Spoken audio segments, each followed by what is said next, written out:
We're going to use Pascal's triangle to help us expand this.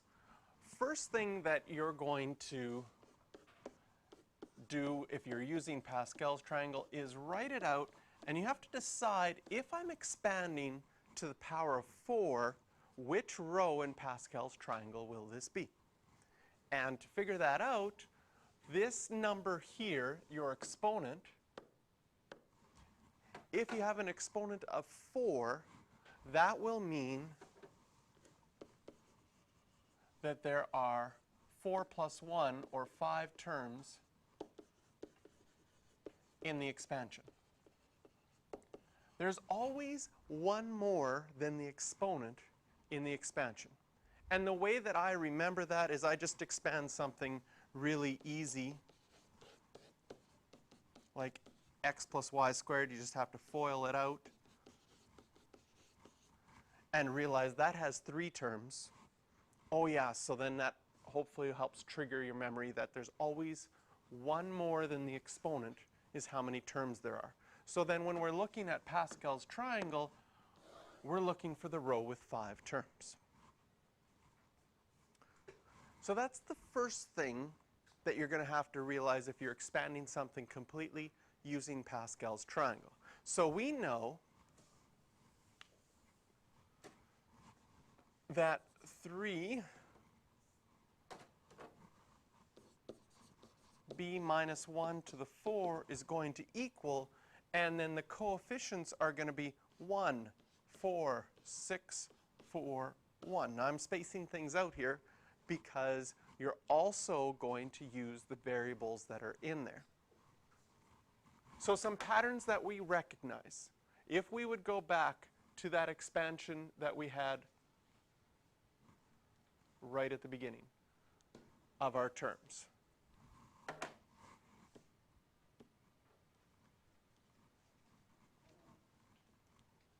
And in particular, if we look at the last one there with x plus y to the 4. We always have a first term in our binomial and a second term in our binomial. So first of all, if we're looking at the x's, notice a pattern that happens with the x's as you go along. And then if you look at your y's, notice a pattern that happens with your second variable. With our x's, we start off with x to the 4. And that 4 is related to that 4. Then we go down by 1 each time until we have no x's left. So the last term always has no x's. With our variable, our second variable, the y, we start with 0 y's and then just keep adding 1 until we get to y to the 4 as well. Now, in our example that we're doing right now, we don't have x and y. We have 3b and minus 1. But the ideas stay the same. You're going to start with 3b to the power 4. Then you're going to have 3b to the power 3, then 3b to the power 2, then 3b once, and then no 3b's in the last term. Your second variable, minus 1. You're going to have no minus 1's in the first one. You're going to have 1 minus 1 in the second one, minus 1 squared in the third one, minus 1 cubed, and then minus 1 to the 4 in the last one. And in the expansion, these would all be added up together. So we notice that our second variable, we start off with none of them and then go up by 1. Our first variable, we start off with all 4 of those and go down by 1. And now that we've done that first step of the expansion, where the green numbers there are the coefficients from Pascal's triangle, and we just used the pattern of how the variables either went up or down by 1 to write it out, now we can simplify.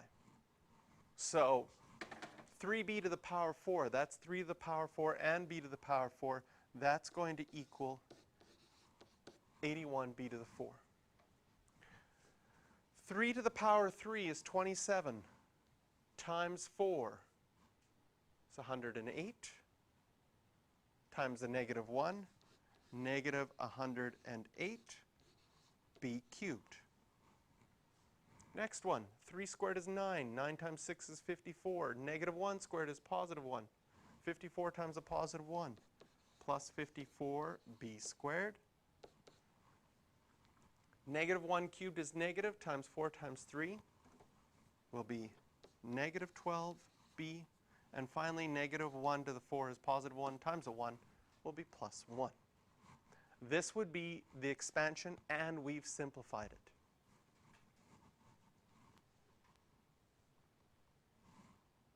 The good thing is we don't have to work backwards on these ones.